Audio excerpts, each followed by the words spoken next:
بسم الله الرحمن الرحيم.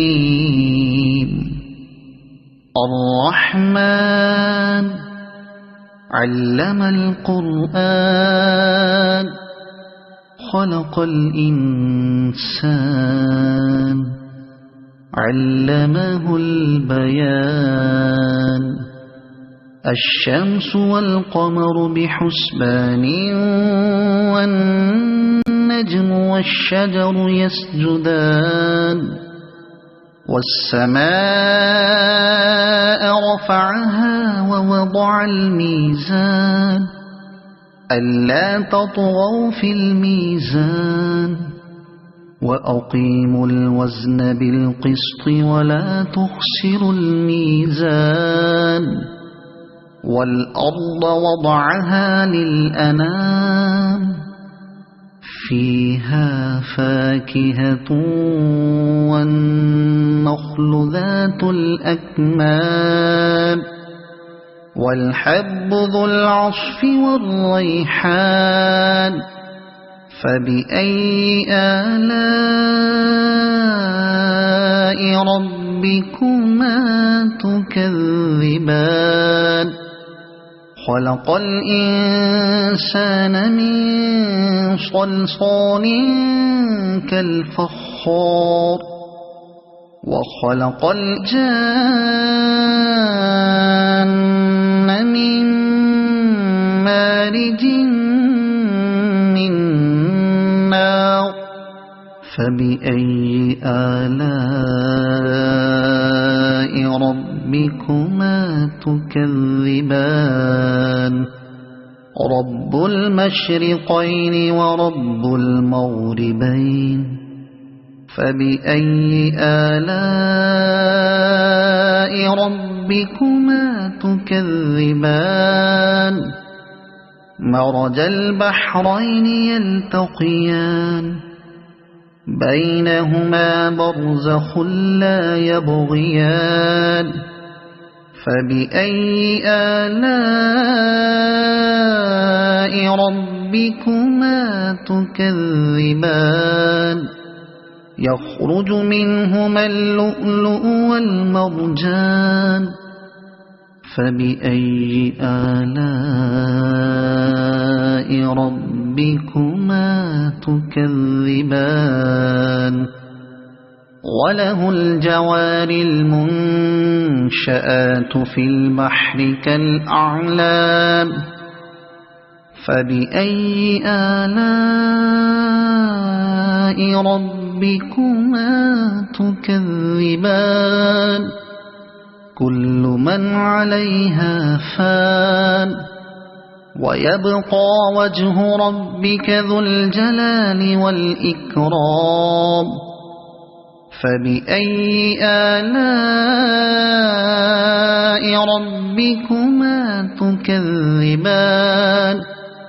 يسأله من في السماوات والأرض كل يوم هو في شأن.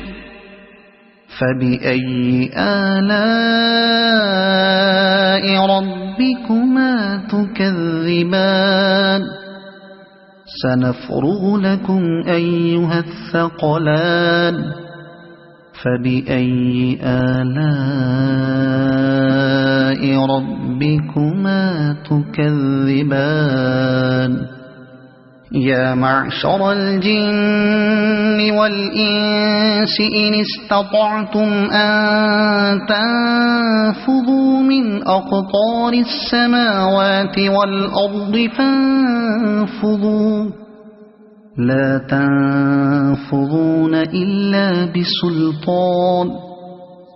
فبأي آلاء ربكما تكذبان.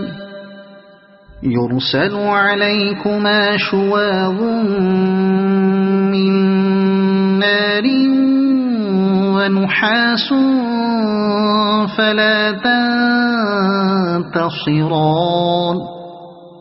فبأي آلاء ربكما تكذبان.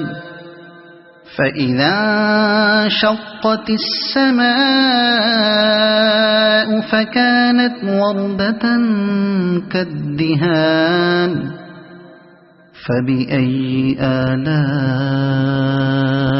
ربكما تكذبان فيومئذ لا يسأل عن ذنبه إنس ولا جان فبأي آلاء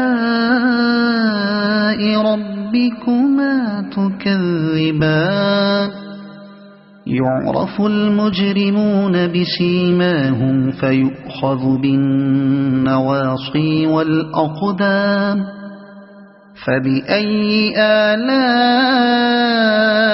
ربكما تكذبان هذه جهنم التي يكذب بها المجرمون يطوفون بينها وبين حميم آن فبأي آلاء ربكما تكذبان ولمن خاف مقام ربه جنتان فبأي آلاء ربكما تكذبان ذواتا أفنان فبأي آلاء ربكما تكذبان فيهما عينان تجريان فبأي آلاء ربكما تكذبان فيهما من كل فاكهة زوجان فبأي آلاء ربكما تكذبان متكئين على فرش بطائنها من استبرق وجنى الجنتين دان فبأي آلاء ربكما تكذبان فيهن قاصرات الطرف لم يطمثهن إنس قبلهم ولا جان فبأي آلاء ربكما تكذبان كأنهن الياقوت والمرجان فبأي آلاء ربكما تكذبان هل جزاء الإحسان إلا الإحسان فبأي آلاء ربكما تكذبان ومن دونهما جنتان فبأي آلاء ربكما تكذبان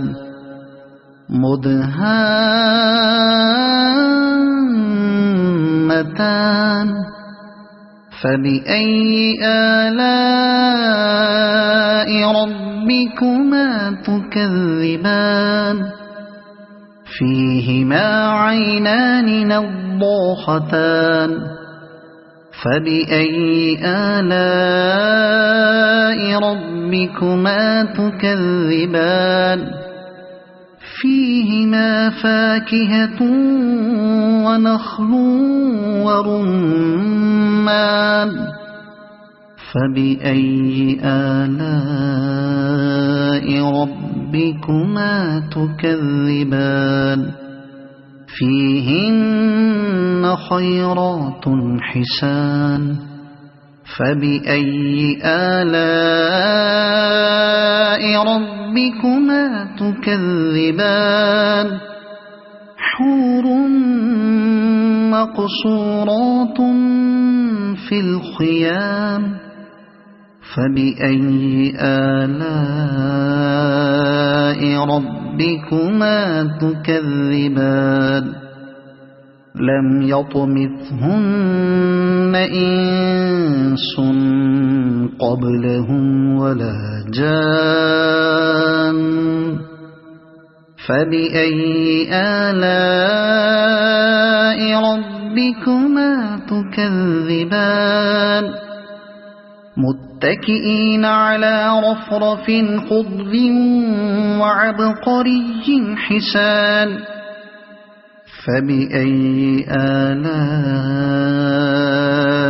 ربكما تكذبان تبارك اسم ربك ذي الجلال والإكرام صدق الله العظيم.